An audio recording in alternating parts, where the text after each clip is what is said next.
Doğu Türkistan'daki Çinli yetkililere vize uygulaması, vize yasağı uyguladı. Mesela Yani son 20 yıldan beri Doğu Türkistan ve Uygur meselesi uluslararası gündeme gelmeye başladı. Bunun karşılığını vermek için bazı araştırmalar yapılması lazım. Yani enstitümüz Uygurlar, Doğu Türkistan ile ilgili güncel sorunları araştırmaktır. Yani bunu bilimsel yöntemlerle araştırmak ve buna gerçekleri ortaya koymak amaçlanmış olan, yani bir ölçüde bir think tank, yani düşünce kuruluşu gibi bu haline getirmeye çalışıyoruz. Tabii zulüm çok. Yani nereden başlayacağımı bilmiyorum. Neticede bu topraktaki, yani Doğu Türkistan biliyorsunuz, yani Türk halkının ana yurdudur. İkincisi İslam'ın doğu toprağıdır.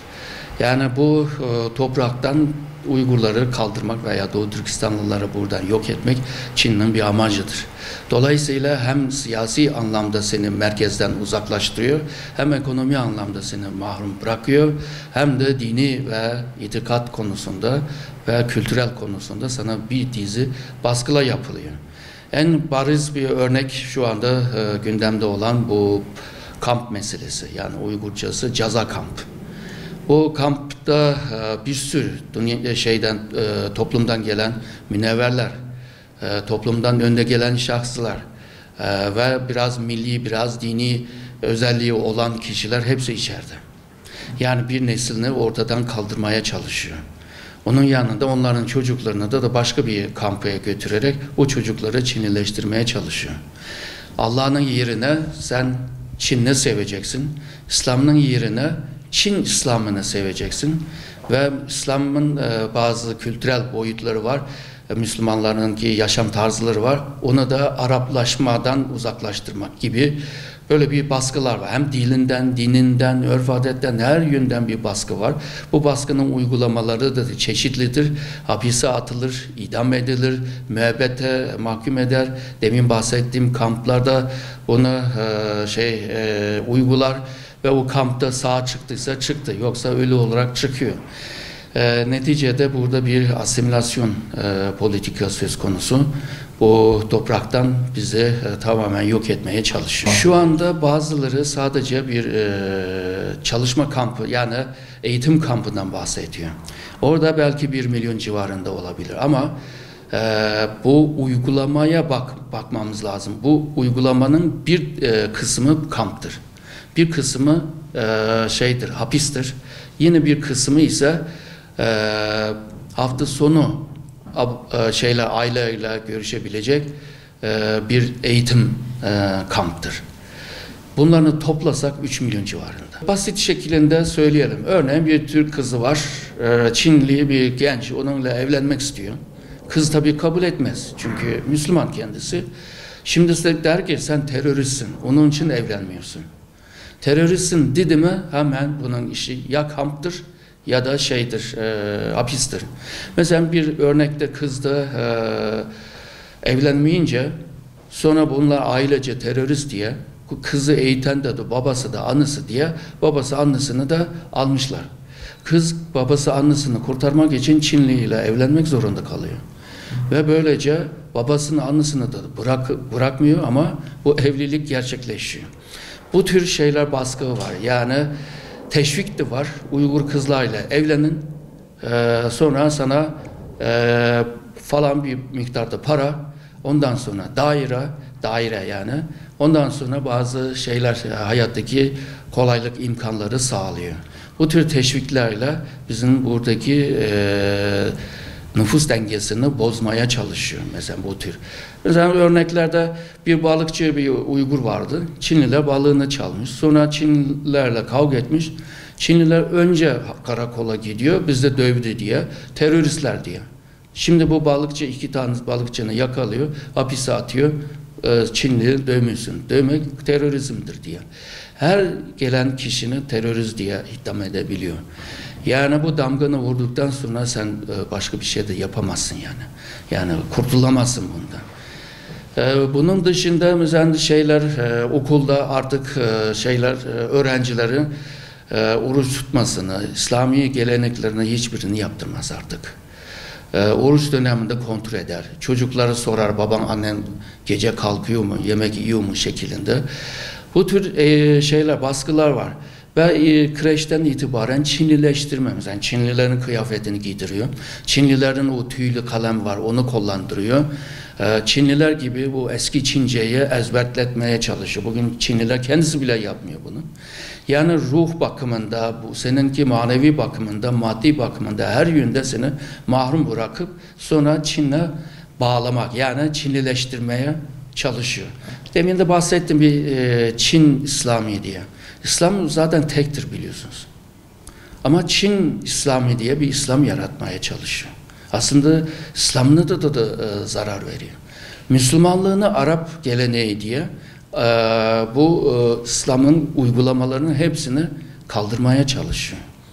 Zaten Türk olman zaten bir suçtur. Pentürkizm ile suçlanıyor. Pentürkizm çok geride kalmış olan bir düşüncedir. Hem de Pentürkizm hiçbir zaman asas akım haline gelmedi. Ona rağmen bunu bahane ederek seni Türkiye'ye bağlayarak, diğer yere bağlayarak seni ezmeye çalışıyor. Senin kimliğini ortadan kaldırmaya çalışıyor. Örneğin 26 ülkeye gidip gelenler hepsi kampa atılacak. Bu 26 ülkenin başında Türkiye var. Ve diğer Müslüman ve Türk devletleri var. Türkiye ara sırada bu meseleye dile getiriyor. Tabii bütün Uygurları da sevindiriyor. Bir de Katar gibi bir ülkede mesela daha önce Çin'le desteklediyse o desteklemenin geri çekme durumlar vardı. Onun dışında ne Türk devletleri ne Müslüman devletleri buna yaklaşıyor. Aksine Batılılar daha çok ilgileniyor. Örneğin Batılılar Uygur meselesi için 23 devlet Çin'in uygulamasını eleştiriyor. Sonra Çin diyor ki sen yalan söylüyorsun, böyle bir şey yok diye. Sonra yanına 51 tane devlet topluyor. Bu 51 devlet, sonra Katar çıktı. 50 devletin arasında hepsi Müslümanlar var. Ve Türk devletleri var. Yani bu zulüme farklı bir bakması gerekiyor. Yani bunu devlet menfaati ya da şu bu değil, insanlık açısından bakması lazım. Müslüman kardeşlik açısından bir bakılması lazım. Yani bu şekilde bakıldığı zaman da belki farklı düşünmeye başlayabilir diye düşünüyorum. Kaşgar doğumluyum. Doğu Türkistan'ın Kaşgar şehrinde doğdum. Evet. Ve orada büyüdüm. Eğitimlerimi tamamladıktan sonra orada bazı sıkıntılardan dolayı Çin'in hakkında başlattığı araştırmalarda yüzünden ben kaçmak zorunda kaldım. 2004'te ben Türkiye'ye geldim. 2006'da vatandaşlık aldım. Vatandaşlık geçtim. 2004'ten beri ben Türkiye'deyim. Yani tercümanlık, gazetecilik ve muhabirlikle uğraşıyorum. Benim çocuklarım ve hanımım burada. Evet. Anne babam, 6 tane kardeşim hepsi Doğu Türkistan'daydı. Evet. Babam 2017'de kendi eceliyle vefat etti. 2017 Şubat'ta. Sonra annem hastalandı. Şubat ayında babamın vefatından dolayı son görüşmemiz o oldu hastanede. Ondan sonra Çin'de telefonlar yasaklandı. Bütün yurt giriş çıkış yasaklandı, tecrid edildi Doğu Türkistan aynı şekilde. Ondan sonra biz akrabalarımızdan, kardeşlerimizden hiçbirinden haber alamıyorduk. Telefonlar yasak olduğundan dolayı. Sonra biz akrabalar ve öğrenciler aracılığıyla benim 6 kardeşim ve hatta annem 68 yaşında annemin de kampa alındığını, orada 2017'de de kamp başlamıştı. Yani Çinlileştirme, komünistleştirme kampıdır. Orada insanlar, Müslümanlar tutulunuyor ve onları dinden koparma, İslam'dan koparmak için çeşitli işkenceler yapılıyor. O kamplarına da çeşitleri çok. Her çeşit kamplar var. Mankurtlaştırma düzeyine göre kamptan kamplara taşınıyor. Ve o kamplara alınmıştı. 2019 Nisan ayında annemin cesedinin kamptan eve verildiğini ve kampta tutuklu olan kardeşlerimden büyüğü Mir Adil ona 3 günlük izinle cenaze murasimleri için izin verildiğini maalesef duyduk. Ve burada Ankara'da Hacı Bayram Veli'de gıyabi cenaze namazını İHA'nın organize etmesiyle orada cenaze namazını biz kıldırdık. Şu an 6 tane, bir kız kardeşim ve 5 erkek kardeşim kamptılar. Onların 15 tane çocuğu var. Şimdi biz o çocuklar nerede? Kardeşlerimden hangisi hayat, hangisi işkenceden öldü bilmiyoruz. Yani bu zulümünü yapmanın amacı bizi Çinlileştirmek. İslam'dan koparmak, komünistleştirmek. Yani kendileriyle, Çinlilerle Uygur Müslümanları arasındaki farkı yok etmek. Böylelikle orada işgal edilmiş Doğu Türkistan toprağını ebediyen kendi toprağı olarak katmak için toprak asıl sahipleri olan Doğu Türkistan Müslümanlarını oradan yok etmek istiyor. Burada öğrenciyim.